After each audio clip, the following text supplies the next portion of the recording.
कड़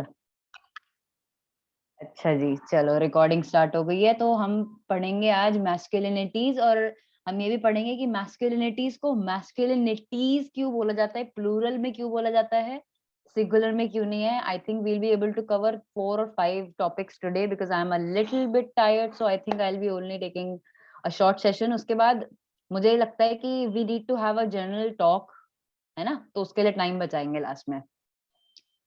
तो इंट्रोडक्शन देखते हैं सबसे पहले। Women's movement first started with women as the leaders and the recipients of the outcome of the struggle, both in the society and in the field of academics. The pace of change was found to be slow, and it was looking at one side of a coin. It was realized that it is important to include men in the process of women's empowerment. For this, it is imperative to understand masculinity and its effect on men and women to bring about change in gendered societal attitude and expectations in society. तो feminism का movement जब से start हुआ है उसके बाद से ही it was important कि ये समझा जाए कि मेल्स की भी बहुत नेसेसरी एक रोल है प्ले करना फीमेल्स की अपलिफ्टमेंट में। एक्सक्यूज मी, फीमेल्स के अभी तक हाँ, अभी तक क्या बोला? I am sorry, I missed it. मैंने बस ये फर्स्ट पैराग्राफ समझाया है अभी, बस और कुछ अच्छा, नहीं। बस ये रीड ठीक। किया और मैं ये बता रही थी कि फेमिनिज्म का मूवमेंट जो स्टार्ट हुआ, उसके स्टार्ट होने के बाद ये लोगों को बहुत जल्दी समझ में आ गया कि हम सिर्फ एक साइड की तरफ ही देख रहे हैं, मेल्स की पर्सपेक्टिव और मेल्स का डेवलपमेंट, और मेल्स की भी बहुत जरूरत है फीमेल एम्पावरमेंट में। मैंने बस ये बताया, ठीक है। तो अगर हम फेमिनिज्म को स्टडी कर रहे हैं तो हमें उसका ऑपोजिट जो है वो भी स्टडी करना पड़ेगा, दोनों चीजों को साथ लेके चलना पड़ेगा। This was understood very early. So in this unit, we will start with a discussion on why a course on gender sensitization needs to be talked about, and masculinity and masculinities क्या हैं, and how men and women are affected by these concepts. And फिर हम पढ़ेंगे कि masculinity की definition क्या है, उसकी forms क्या है, उसका construction कैसे होता है, उसका patriarchy के साथ क्या relation है, और violence और sexuality के साथ masculinity का क्या relation है। और लास्ट में हम मीडिया के रोल पे फोकस करेंगे कि मीडिया का क्या रोल है मैस्कुलिनिटी की इस कंस्ट्रक्शन में। तो ऑब्जेक्टिव्स डिफाइन करेंगे, हम एक्सप्लेन करेंगे कंस्ट्रक्शन ऑफ मैस्कुलिनिटीज, हम डिस्क्राइब करेंगे linkages between masculinities, patriarchy, violence and sexuality. तीन चीजों से मैस्कुलिनिटी कैसे रिलेटेड है, इनके बीच में क्या लिंकेजेस हैं, और फिर हम स्टडी करेंगे कि मैस्कुलिनिटीज की क्या क्या अलग अलग फॉर्म्स होती हैं और उनके मेल्स और फीमेल्स पे क्या क्या इम्पैक्ट होते हैं हमारी सोसाइटी में। So why talk of masculinity? Boys and men learn appropriate gender roles. Now this is very much similar to females. Just like females, men and boys learn appropriate gender roles कि तुम्हें रोना नहीं है, लड़कियां रोती हैं, तुम्हें लड़ना है, और तुम्हें टॉयज में तुम्हें डॉल्स के साथ नहीं खेलना, तुम्हें कार्ड्स वगैरह के साथ खेलना है। So they are, these are constructions given by the society. कोई बच्चा है, उसको क्या पता, right? And behaviors that are in agreement with masculine expectations of the society, and masculine expectations are certain set of norms, कुछ set of behaviours हैं जो set कर रखे हैं कि हाँ ये कैरेक्टरिस्टिक्स मैस्कुलिन हैं। एंड हम इन कैरेक्टरिस्टिक्स को भी अभी आगे देखेंगे कि कौन कौन से कैरेक्टरिस्टिक्स हैं जिन्हें हम मैस्कुलिन बताते हैं। By the society in which they perform और live, boys from their early childhood get messages about what it means to be a boy, just like girls are taught कि भाई लड़की क्या होना होना क्या होता है। बॉयज के ऊपर अलग टाइप का प्रेशर होता है और लड़कियों के ऊपर अलग टाइप का प्रेशर होता है। You can understand how gendering takes place looking at the toys that are given to girls and boys to play with. Also observe the games little boys and girls play, which roles do each of them take up. तो लड़के अलग game खेलते हैं obviously, because I am a girl, I don't know कि लड़के बच्चे जो छोटे होते हैं वो क्या गेम खेलते हैं, लेकिन लड़कियां किचन किचन खेलती हैं, ये मैंने बहुत देखा है, घर भर बहुत खेलती हैं लड़कियां। सो ये जेंडर्ड रोल्स इतनी कम एज पे भी और बहुत एक्टिवली हम इनको involvement in gender norm. Boys play Hot Wheels, अच्छा हाँ, हॉट व्हील्स खेलते हैं वो, हाँ छोटी छोटी गाड़ियां, Beyblade. बेब्लेड खेलते हैं, ऐसे ऐसे गेम, लड़ाकू वाले गेम खेलते हैं वो शायद, है ना, जिसमें हाँ. लड़ाई धड़ाई होती है, ऐसे गेम, आग जलाना, ये करना वो करना। ये सब चीजें ज्यादा लड़के करते हैं। तो ये this is something that is it is an external expectation जो उनके ऊपर पुट ऑन करी जाती है, उन्हें खुद ही पता नहीं चलता। I remember that once one of my cousin brothers, he was like 3 years old. It's a long time ago. I just remembered while I was studying this chapter. He was 3 years old, and तब उसने एक game को देख के बोला कि नहीं ये पिंक कलर का है, ये मुझे नहीं चाहिए. He was 3 years old, and he was a boy, and he understood that pink color is related to the female gender. So pink है ये मेरे को नहीं चाहिए, मेरे को कोई और कलर दो. So ये इतनी जल्दी बच्चे सीख जाते हैं इतनी कम एज में कि वी डोंट इवन नो, हमें खुद भी इतना आइडिया में इतने अवेयर ही नहीं होते कई बार तो। और मुझे भी नहीं पता था बेब्लेड वगैरह, ये देखो मेरे को भी नहीं पता था। You find it to be natural extension, you find it to be a natural extension of their gender roles that they see unfolding in the family and outside of it in the society. अब ये कमला भसिन जो है ये बहुत ही famous feminist हैं और ये बहुत अच्छा लिखती हैं। सत्यमेव जयते में भी इन्होंने एक बार बोला है फेमिनिज्म के ऊपर, आप लोग जाके यूट्यूब पे देख सकते हो। और इनके थॉट्स जो बिल्कुल नैना ने जो कल बताया था बिल्कुल उसके पैरेलल ही हैं, ऑलमोस्ट वही हैं। She speaks just like Naina spoke yesterday. So gender issues are not issues related to women only. Femininity does not exist in isolation from masculinity. Femininity and masculinity मैंने जो बताया था ना उस दिन प्रिंसिपल बैलेंस का, ये बैलेंस यहाँ पे भी इन्होंने इसकी बात की है कमला भसिन जी ने, कि फेमिनिटी और मैस्कुलिनिटी दोनों साथ में बैलेंस के साथ चलते हैं। women are subordinated because men are able to dominate them because of societal hierarchy. एक आदमी जो अपनी बीवी के ऊपर वायलेंस करता है घर पे, वो अपने बॉस के सामने चूहा बन जाता है ना? तो ये क्या, ये कैसे हो रहा है? वो वहां पे भी तो मेल ही है ना अपने बॉस के सामने, और घर पे अपनी बीवी के सामने भी मेल ही है। लेकिन ये सोसाइटल हायरार्की की वजह से उसको जो पावर और अथॉरिटी प्रोवाइड करी गई है उसकी वजह से वो उसको एक्सप्लॉइट करता है। that is related to patriarchy. Men and boys also suffer from stereotyping that emerge out of a patriarchal culture that make them the protector and the provider of not only the women but the whole family. This patriarchal expectation needs to be interrogated. This needs to be understood in the context of how masculinities are constructed in a given society. Men are also subjected to hierarchical power relations that a certain kind of masculinity is being promoted. For example, gentle boys and men are sexually exploited by stronger and macho men or boys. तो ये जो masculinity है ये aspect सिर्फ females और mails के बीच में ही नहीं खत्म हो जाता है, ये masculinity का एस्पेक्ट जो है ये मेल्स के अंदर भी होता है। वहां पे भी जो जेंटलर नेचर वाले लोग होते हैं उनको एक्सप्लॉइटेशन उनका हो सकता है by the people who are more masculine, who consider themselves more masculine, and hence they think that they are higher in the sexual hierarchy. It is important for men to understand and address gender issues raised as they not only affect women but affect men as well. Socio-economic changes in contemporary times have led to changes in gender roles and relations, thus shaking the stereotypical patriarchal notions which are difficult for men to accept. Exactly what Naina was saying yesterday. Naina ने जो बताया ना कि ये सब जो लड़कियां अपने राइट्स का एक्सप्लॉइटेशन करती है उसकी वजह से फिर जैसे इट्स हर चॉइस वाला बताया था नैना ने कि नेहा धूपिया ने बोला कि वो चार ऐसे लोगों के साथ है तो वो उसको फिर भी चाटा नहीं मार सकता because it is her choice, तो वो मारेगा ही। वो एक्सप्लॉइटेशन, उसका एक्सप्लॉइटेशन हो रहा है तो वो भी रिटेलिएट करेगा। तो बिल्कुल यही बोला है कि जो सोशियो इकोनॉमिक चेंजेस आए हैं, क्योंकि पहले इकोनॉमिकली विमेन वर वीकर, अब फीमेल्स भी फाइनेंशियली स्टेबल होती हैं, वो कमाती हैं, तो इस वजह से उनके पास भी एक पावर आती है। फाइनेंशियली स्टेबल होने के साथ आप अगर इकोनॉमिकली स्टेबल हो तो आपके पास एक पावर आती है, और इसकी वजह से जेंडर रोल्स और रिलेशंस जो पहले एग्जिस्ट करते थे वो शेक अप हो चुके हैं, वो चेंज हो चुके हैं, और वो जो पावर वाला रिलेशन है वो चेंज हो चुका है। और उसकी वजह से ये जो चीज है ये, क्योंकि मेल्स आर लूजिंग अथॉरिटी, वो उनसे एक्सेप्ट नहीं हो पाता कई बार, है ना? और उसकी वजह से रिटेलिएशन फेस कौन करेगा? फीमेल्स ही फेस करेंगी वो रिटेलिएशन। ठीक है. Erosion of male supremacy, power and privileges, especially in education and employment, has led to psychological and social problems, leading to frustration and anger manifested as increase in violence on women, violent crimes, higher incidences of drug abuse and alcoholism.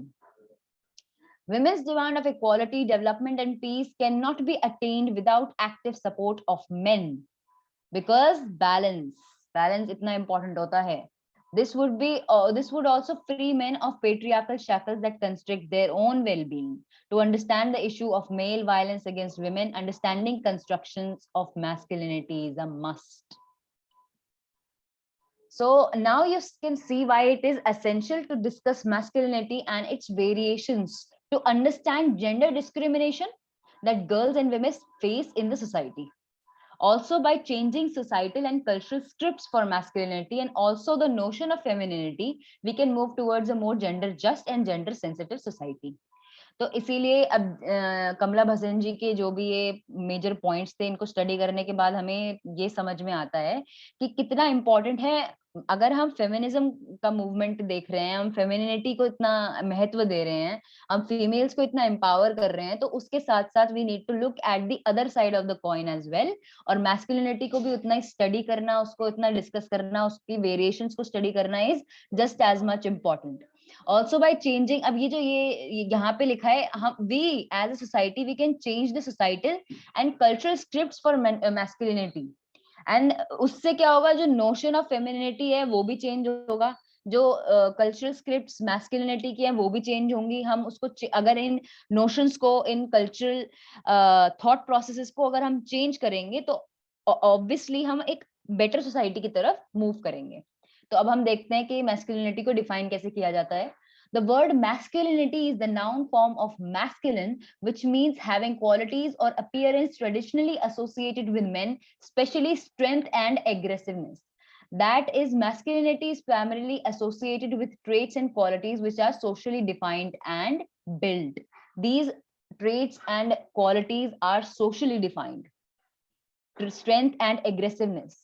ये कहीं लिखा नहीं गया है, सब लोग ऐसे नहीं होते. अगर सारे मेल्स एक जैसे होते तो वो सब बहुत पावरफुल और बहुत ज्यादा एग्रेसिव होते, लेकिन ऐसा नहीं होता. तो masculinity is primarily associated with strengths and traits and qualities, traits and qualities जो कि सोशली डिफाइंड हैं. और ये सोशल कंस्ट्रक्शन हर आदमी पे, हर मेल पे पुश डाउन की जाती है. Thus, masculinity is social definition is a social definition given to attributes of men and boys in a given society or culture, and like gender, masculinity too is a social construct. Social construct मतलब बनाई गई है, socially culturally एक definition दी गई है. ये सब behaviour जो है इनको हम मैस्कुलिन करार देते हैं, इसको बोलते हैं सोशल कंस्ट्रक्ट है ये. That is, it is the society that prescribes, ये मैं अलग कलर से हाईलाइट कर देती हूँ. That is, it is the society that prescribes how men and boys should dress, behave and act, what attitude and qualities they should possess and how they should be treated.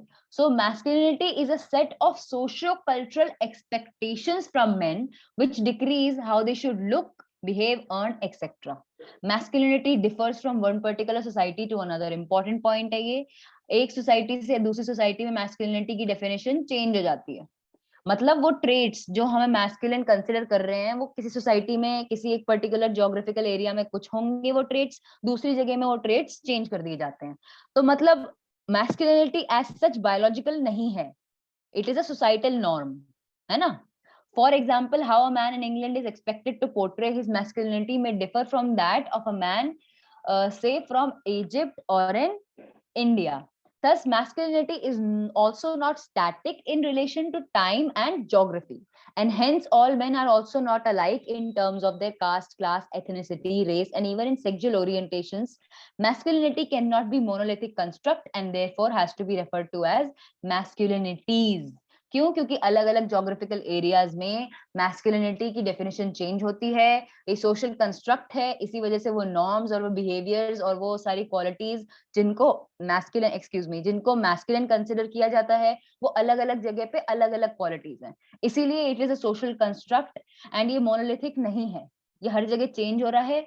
Monolithic मतलब one, monolithic नहीं है, एक piece में नहीं है, अलग अलग इसके फ्रेगमेंट्स हैं, हर जगह ये अलग अलग है. मेल्स में अलग अलग एक्सपेक्टेशंस उनके ऊपर होती हैं ज्योग्राफिकली, एंड इसीलिए मैस्कुलिनिटी कोई एक मैस्कुलिनिटी नहीं है, इसीलिए हम उसे मैस्कुलिनिटीज बोलते हैं। तो masculinity is always local and subject to change. Local मतलब किसी एक एरिया, पर्टिकुलर एरिया पे लोकलाइज्ड है, मतलब इंडिया में अलग मैस्कुलिन ट्रेट्स को मैस्कुलिन, कुछ ट्रेट्स को मैस्कुलिन कंसीडर किया जाता है, हम किसी और कंट्री में जाएंगे तो वो ट्रेट्स नहीं, कोई और ट्रेट्स का सेट होगा, उनको मैस्कुलिन कंसीडर किया जाएगा, and they are subject to change, हर जगह चेंज हो रहे हैं। And what does not change is the justification and naturalization of male power और मैस्कुलिन आइडियोलॉजी। तो ये what does not change is the justification and naturalization of male power or masculine ideology. This is an important point, आप इसको समझें जरा। masculinity is always local and subject to change, मतलब अलग अलग जगह हम masculinity का डिफरेंस देख रहे हैं, लेकिन क्या चेंज नहीं हो रहा है वो है नेचुरलाइजेशन ऑफ मेल पावर, कि मेल तब भी, चाहे वो मैस्कुलिनिटी कैसी भी हो, हर जगह मैस्कुलिन बिहेवियर जो होगा या जो मेल होगा वो पावर में होगा, या फिर वो मेल सुप्रीमेसी इज इम्पोर्टेंट, ये कैरेक्टर कहीं चेंज नहीं होता है। वो जो भी चेंज नहीं हो रहा है वो जस्टिफिकेशन है और नेचुरलाइजेशन है। हमेशा मेल पावर को जस्टिफाई किया जाता है, उसको कंसिडर किया जाता है कि वो नेचुरल ही है। ये this is somebody saying something.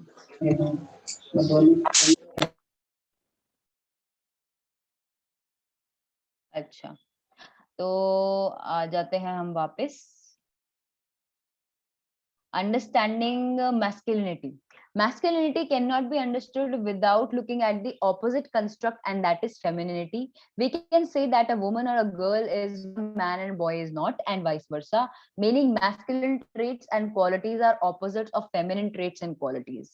As you have read in the above section, both masculinity and femininity are not biologically determined but are social constructs. Thus, gender identities are socio-culturally determined. ठीक है, तो ये दोनों qualities जो हैं opposite हैं। Both masculinity and femininity biologically determined नहीं है, लेकिन ये सोशल कंस्ट्रक्ट्स हैं, इनको बस इम्पोज किया जाता है आपके ऊपर, और एक्सपेक्टेशंस आपसे वैसी सेट की जाती हैं। Thus, gender identities are socio-culturally determined. अब इनको हम देखते हैं कि ये कौन कौन से ट्रेट्स हैं। फेमिनिन ट्रेट्स क्या है? इमोशनल, और मैस्कुलिन ट्रेट क्या है? रैशनल। चाहे कोई लड़की एक फिजिक्स में साइंटिस्ट हो, रॉकेट साइंटिस्ट हो, लेकिन तब भी उसे कंसिडर इमोशनली किया जाएगा, उसको रैशनल कंसिडर नहीं करेंगे। एक स्टीरियोटिपिकल व्यू पॉइंट सबके दिमाग में होगा कि वो लड़की है इसलिए she is supposed to be more emotional rather than being rational. Because she is a female, she might be stereotyped as being weak, and men are considered being strong. चाहे वो आदमी इतना रैशनल ना हो, वो इमोशनल टाइप का आदमी हो, तब भी उसके ऊपर एक एक्सपेक्टेशन सेट होगी कि नहीं भाई, तुम एक मेल हो तो तुम्हें तो इमोशनल होना ही नहीं चाहिए, तुम्हें तो स्मार्ट ही होना चाहिए, एंड तुम्हें तो रफ ही होना चाहिए, because you are a male, you are supposed to be aggressive. तुम बिल्कुल जो सॉफ्ट कैरेक्टरिस्टिक्स होते हैं जैसे नर्चरिंग, केयरिंग एंड कंपैशन, ये सब चीजें तो तुम शो ही नहीं कर सकते। तुम्हें ब्रेव होना है, तुम्हें वायलेंट होना है, तुम्हें बिल्कुल एकदम टेस्टोस्टेरोन से भरा हुआ होना है। So this is what masculine traits are attributed to. ये ट्रेट्स हम एक्सपेक्ट करते हैं मैस्कुलिन में आने वाले होते हैं ये वाले, और फेमिनिन में ये वाले ट्रेट्स आते हैं सारे जो लिखे हैं, emotional, weak, beautiful, caring, nurturing, कोई, कंपैशनेट, टॉलरेंट, डिपेंडेंट। ठीक है, तो when we translate the above masculine and feminine traits in societal relationships, we find men are expected to be aggressive, controlling and hot tempered, and then women are submissive and expected to be submissive, meek, patient and docile. तो आप ये देखो कि आदमियों को या mails को aggressive, controlling और हॉट टेम्पर्ड एक्सपेक्टेशन उनसे ऐसी है, और फीमेल से एक्सपेक्टेशन इसकी बिल्कुल उल्टी है। और ये जो एक्सपेक्टेशन है ये अलाउ करती है एक पर्टिकुलर मैकेनिज्म को रन करने का, और वो रन करने का मैकेनिज्म, वो मैकेनिज्म क्या है? पेट्रियार्की।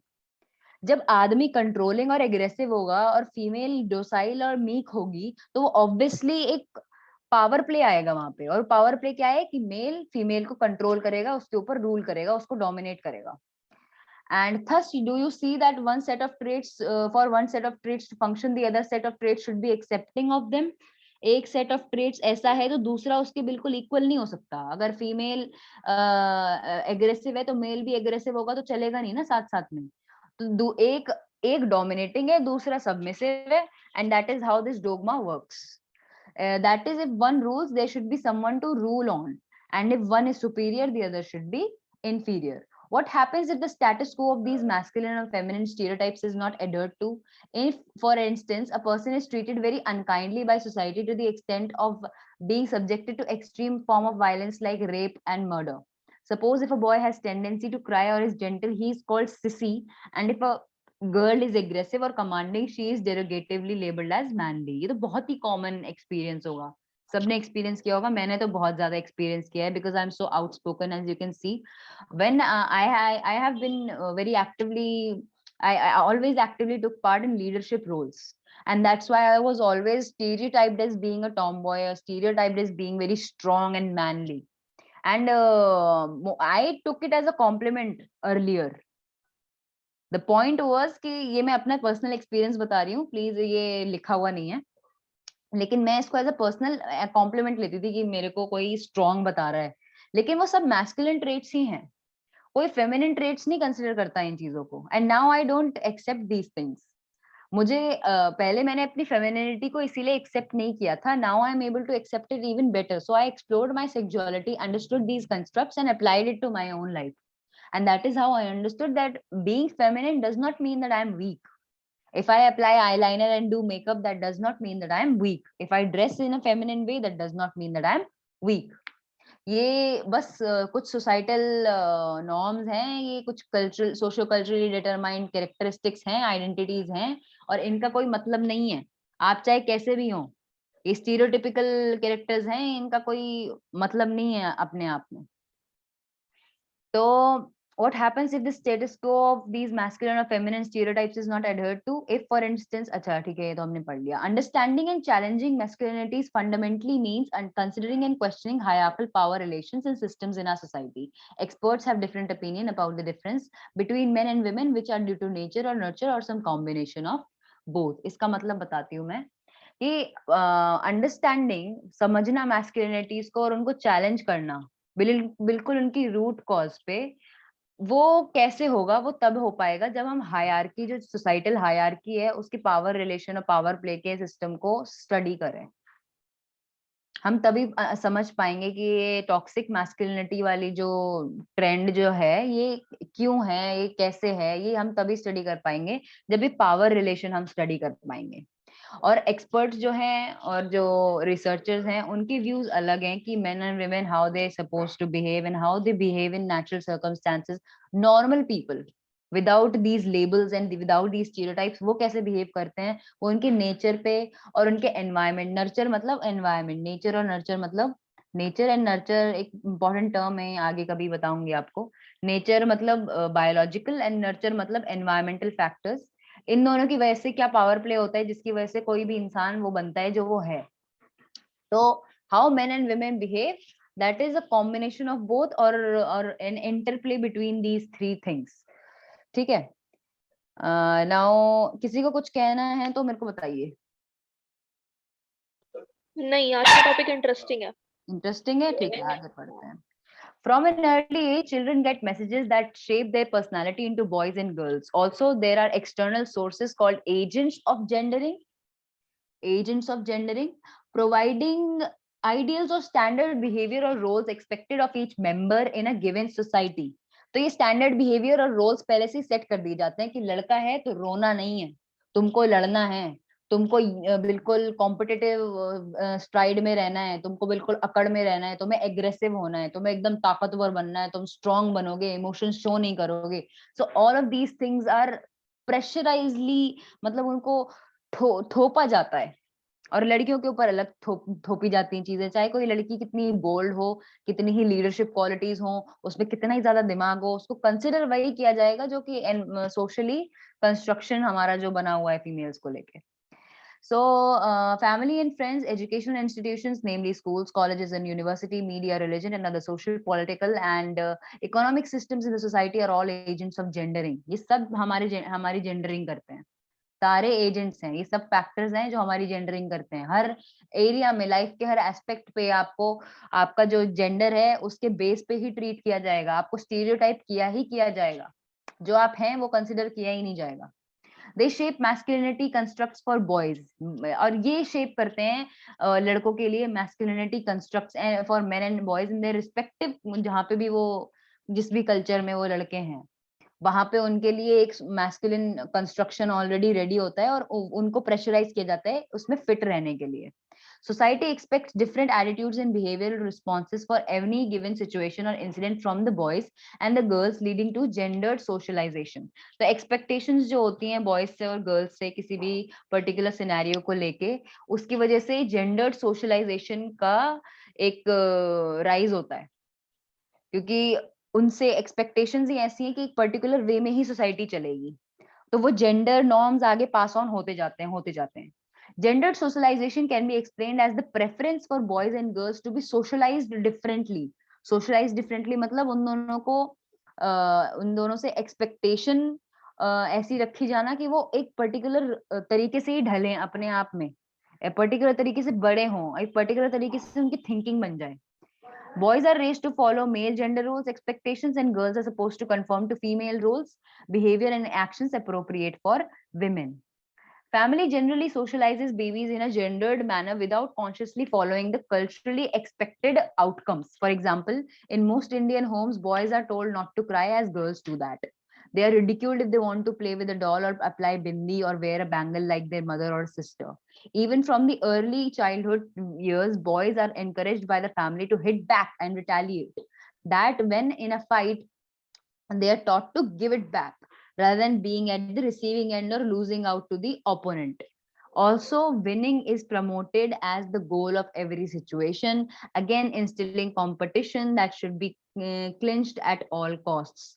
इसी वजह से मेल्स में मेल ईगो वगैरह को लेके इतना ज्यादा हाई राइज होता है, लड़ाइयाँ इतनी ज्यादा होती हैं, कंपटीशन इतना एक्सट्रीम होता है, and all of these examples I have already given you कि छोटी एज से बच्चों लड़कों को, स्पेशली छोटे बच्चे जो लड़के होते हैं उनको बोला जाता है कि तुम्हें रोना नहीं है, लड़कियां रोती हैं, बिंदी नहीं लगाते, ये मेकअप नहीं करते, नेल पॉलिश नहीं लगाते हैं, ऐसे काम नहीं करते हैं, all of these things. So masculinity is also shaped by age, religion, caste, class, race, ethnicity, and sexuality of an individual. Since patriarchy perpetuates inequality and hierarchical social order, it considers men as superior and therefore in a commanding and controlling position over women, and men who are in lower position and status to them. Over men and women, please pay attention to this.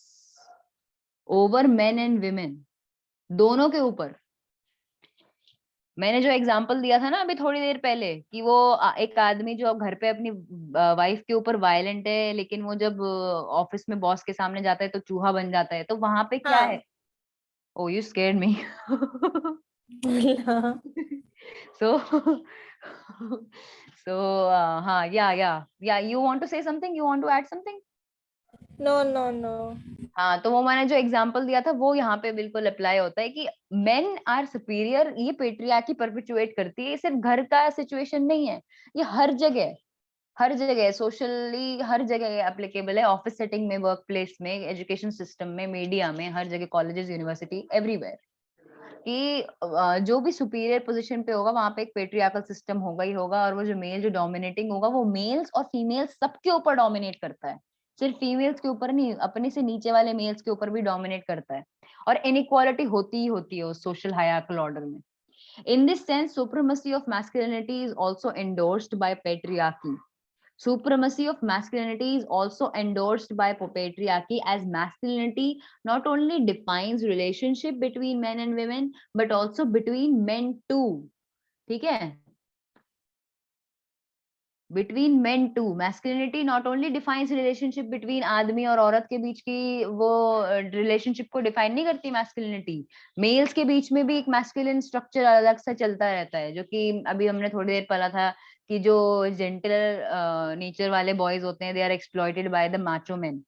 It is also seen that women in public spaces also adopt, हाँ ये important बात, I will give you my own personal experience. मैंने जो अभी थोड़ी देर पहले आपको बताया था कि मैं I used to take them as compliment कि मेरे को कोई बहुत वैसा बोल रहा है कि I am a tomboy and all, and I used to take it as a compliment. Now I don't, because now I understand these concepts.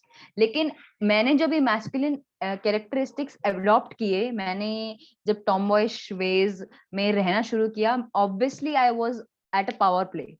Obviously I was considered to be strong. I was considered to be a leader. ये important है चीजें, ये कोई देखता नहीं है इन चीजों को.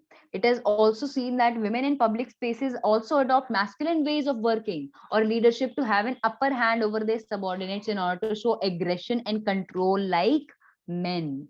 There is a perception that women cannot be successful until they masculinize the system of power. This suggests that we have to understand the concepts of masculinity and femininity, and we should also be aware of the fact that these constructs are not biological but are structures of consciousness which may be present in men and women. So do you guys want to have a discussion या फिर आगे बढ़ें? आगे बढ़ते यार. I am actually not able to attend the class properly today. Okay, you are not able to attend the class properly today, then we can stop here then. Arey, other people are also there. I'll watch the recording. I will have to take a leave now. Okay, you are taking a leave? Yeah. With just 2 people here, then I think हम next topic तभी start करेंगे जब तू आ जाएगी. We'll बाकी stop. लोग अगर agree करते हैं तो पहले सबसे पूछ ले. Sunayana, do you have an issue with that? And Vrinda? No, no, I'm fine with anything. Vrinda? Vrinda, are you fine with that?